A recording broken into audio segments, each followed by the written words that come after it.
खळखळ पाण्याचा आवाज मनाला आपोआपच शांत करून जातो आणि ही बघा चिमुकले आपले पाण्याच्या प्रवाहात कसे मनसोक्त हुंदडतात आहे.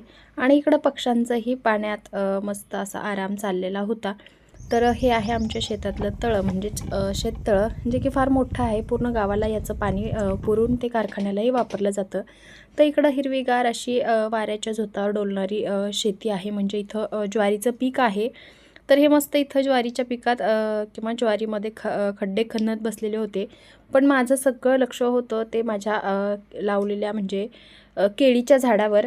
तर केळीचं इथे एक छोटंसं रोपटं होतं, जे तळ्याच्या पाण्याबरोबर वाहत वाहत आलेलं होतं. आणि ते वाहत आलेलं रोपटं आम्ही उचलून इथं असं रोवलेलं होतं आणि ते अगदी मोठं असं झाड झालेलं होतं. तर मला हे बघायचं होतं आवर्जून की याला केळी वगैरे कशी आल्यात.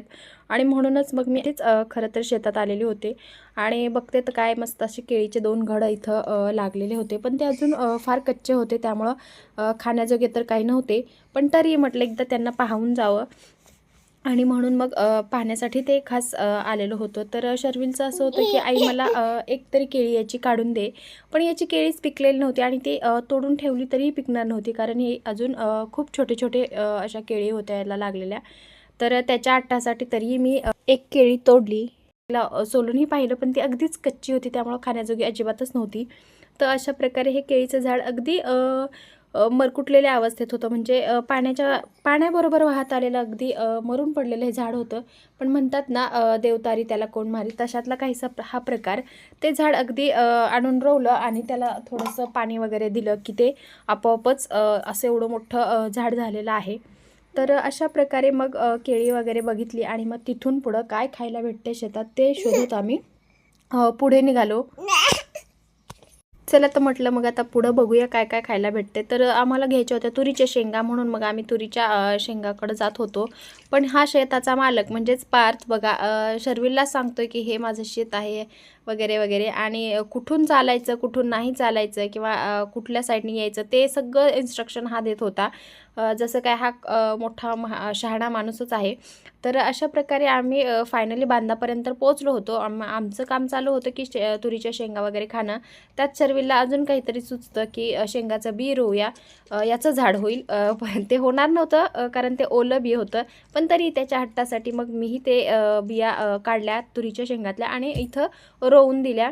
तर अशा प्रकारे शेतात आले की खूप मजा मस्ती वगैरे असते. तर असं काहीसं आमचं चाललेलं होतं. तेवढ्यात मामाने आमच्यासाठी ऊस आणलेला होता काढून. इथं काळ्या मातीवर डुलणारं हे हिरवंगार शेत आणि हे जे धान्य वगैरे आहे हे पाहिलं ना खरंच मन अगदी सगळा थकवा असा विसरून जातं. म्हणजे सगळा थकवा विसरायला लावणारं हे एकमेव साधन असतं. आणि इथे सुखासाठी फारसं काही लागतही नाही. निसर्ग जवळ असणं म्हणजेच पुरेसं आहे. इथं सुख आहे. खरं तर निसर्ग आहे म्हणजेच आयुष्य इथं आपोआपच सुंदर होऊन जातं. हे शेत नाही, हे आहे खरं तर शांततेचं घर. हे हिरवंगार असं शेत पाहिलं की मन अगदी तृप्तच होऊन जातं. तर इथे आम्हाला अजून एक खेळ सुचलेला होता म्हणजे ह्या चिल्यापिल्यांना. तर तो होता शॅडोचा.